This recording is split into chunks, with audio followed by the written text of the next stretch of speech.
the International Secret Police. Ceiling zero, ceiling zero, ceiling zero, ceiling zero, ceiling zero.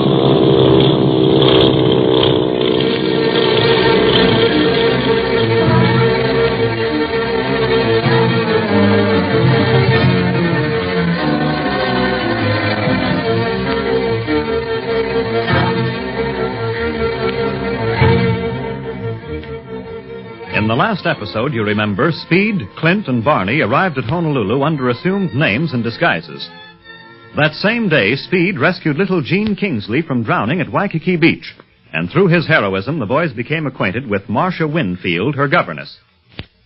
The little girl heard the boys call one another by their true names during the excitement of her rescue, and speaks of this at dinner that evening.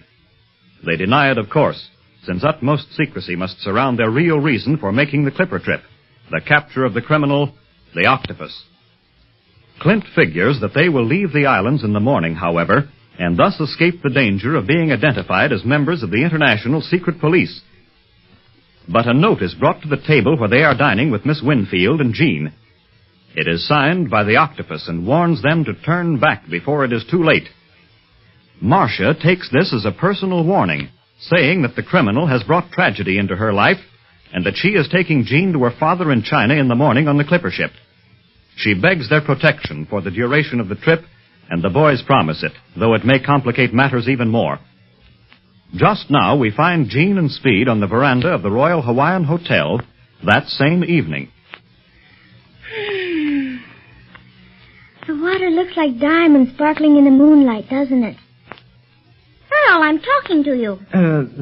What? I bet your name is really Speed and not Earl at all. Yes, well, why don't you answer me when I call you Earl? Didn't answer because I was thinking about something else. And I wish you'd get over that silly idea about my name being Speed. It's Earl. Earl Fletcher. All right, but I like Speed better than I do Earl. You do, huh? But Earl's still my name. Uh-huh.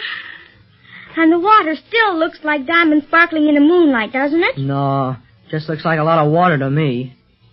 Speaking of diamonds, is that Diamond Head Rock over there? Yes. Why, you haven't got your glasses on now, and still you can see as good as anything. Why do you wear glasses if you don't need them? But I can't see. I do need them. I could just make out a big black mass against the skyline over there. Well, that's why I had to ask you if it was Diamond Head. You're always explaining things. It's very mysterious. Nothing mysterious about it. You just have to have things explained to you. Nothing but mysterious things. But I like mysteries. That's why I like you and Mr. Dorsey. I think he's wonderful. Say, Claire, Monsieur Dorsey is wonderful. He's sure been a pal to me. Taught me everything I know. Of course. He's your tutor, isn't he? Well, sure. You see, it's... here they are. Enjoying the beautiful tropical night? Oh, Monsieur Dorsey. Boy, am I glad to see you. Oh, Earl, that is not very flattering to your little companion. Oh, she's all right. But she has so many questions. And he has such a hard time answering them. I can readily understand that. Jean can ask more difficult questions than anyone I know. They weren't either difficult, Marcia. Just why Earl wears glasses when he doesn't have to, and why he doesn't answer when I call him Earl, and why... Oh, Mr. Fletcher, what's the matter? Here, Pop, I'll pat you on the back. Get away. Your pats are worse than my strangling. Are you all right now, Mr. Fletcher? Not quite, honey. The only thing that can cure one of my coughing spells is a long walk. Come on, boys. I think we'd better take that walk right now. Good night. Good night. Oh, we'll see you in the morning. Yes, indeed. Yes, indeed. Come along, Earl.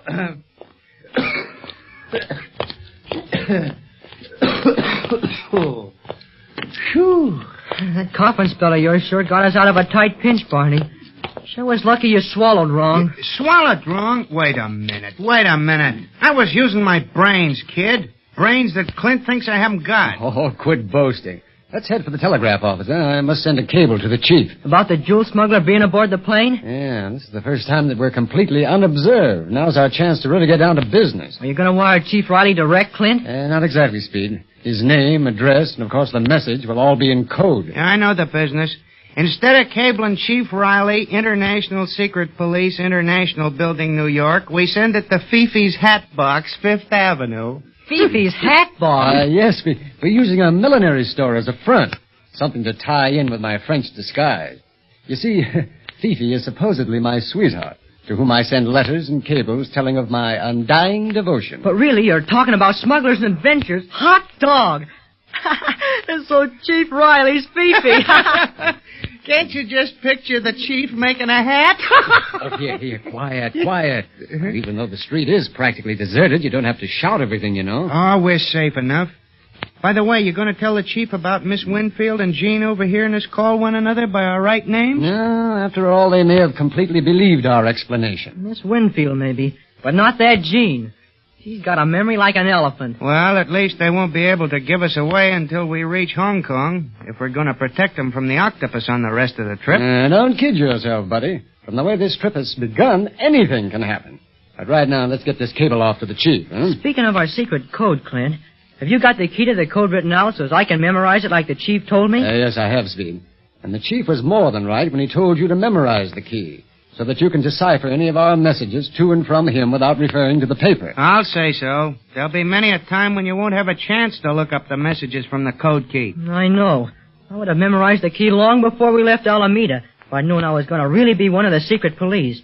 I didn't even know you had a code. Clint never told me about it. Well, after all, I am in the secret police, Speed. The pride of the service. Now, don't start heckling, Barney, or I'll never find out about the code key. Where have you got it hidden, Clint? Well, it's in my belt buckle, Speed. Belt buckle? Yes, it has a false back, which can only be moved by pressing a tiny spring.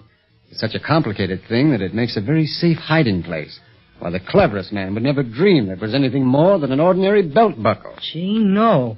I've seen it hundreds of times and never guessed it held anything more than your belt. Well, I'll show you how it works later on. Now, we'd better get to that code message off to the chief.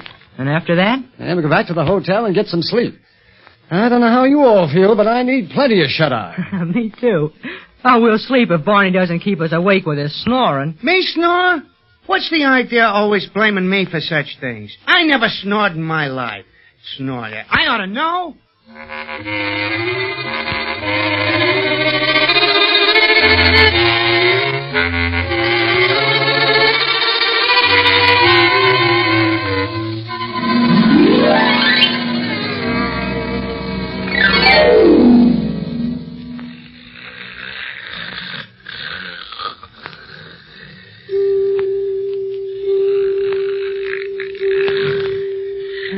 What the stuff? Gee whiz, Barney can sure snore. Wonder if that's what woke me up. Well, can't be, because he's been doing that ever since he went to sleep. I can't sleep, so I think I'll go out and see what I can see from the balcony. If I can get out of bed without waking up Clint. Golly, this bed's creaking's almost as loud as Barney's snoring. Gee, this Hawaiian moonlight's sure pretty. What was that? Sounds like it came from below the balcony. Something's crawling up the vines, trying to get up on our balcony. Clint, wake up. Huh? What's that? What's wrong, Speed? Somebody's crawling up to our balcony. Whoever it is, I'll have to fall over Barney to get in here. He would drag his bed in front of the French door so he could get enough air. Good thing. His snoring will cover whatever noise we make. Yeah. You slip out of bed on your side, Speed, and I'll do the same. And make as little noise as possible. Yeah. There. Now, keep in the shadows until you get to the French door, Speed. We'll wait for him on either side. Hey, he's kind of in the way. He'll get more air if that guy comes through. See, listen. Speed. There's his shadow falling over Barney. He'll be in full view in a minute. I see it.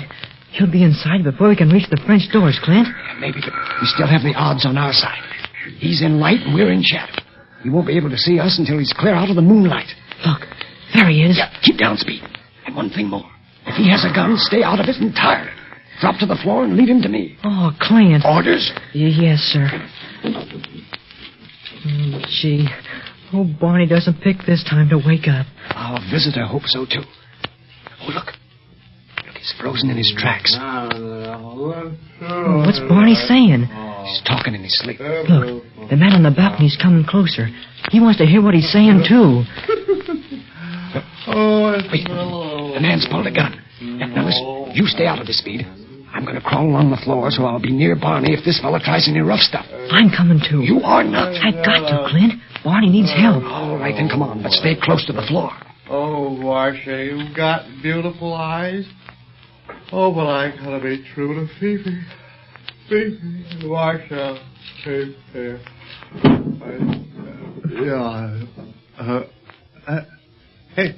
Hey, what? Who are you? Help! Help, police! Keep down. Hey, he's got a gun. Come on. I got him by the leg, Monsieur Dorsey. Help! Get off my neck! Help! Police! Hey, look out, the gun. Clint! Where are you? Get him! Grab him! Speed, get out of the way. Get out, I say. I got him. Here, I got him. Grab him, Barney. Turn on the lights. Barney, turn on the lights. Look out, he broke loose. I can't find him. I can't find the lights. Where are they? Hey, look out. The gun. Oh. You hear the lights? I got him. Gee, Clint, it's a Jew smuggler on the plane. Psst. Hey, you. Yeah, you, listening to the show. You know the one thing that's been around since those cave guys were living and still around? Art, right? They used to scratch it into the walls. Forget about it. I know you ain't gonna do that, so I got something for you. You want to decorate your cave? Well, your house. You want to have something really nice decorating your walls, right? Yeah, of course you do. I got a tip for you. Check out artbyweeze.com. Her art is gorgeous. You can even get high-quality prints of her art starting at only $10. Go there, or drop into her studio at 700 Diamond Avenue in Martinsburg, West Virginia. Tell her Dan sent you. She'll give you 10% off. Hey, I'm looking out for you.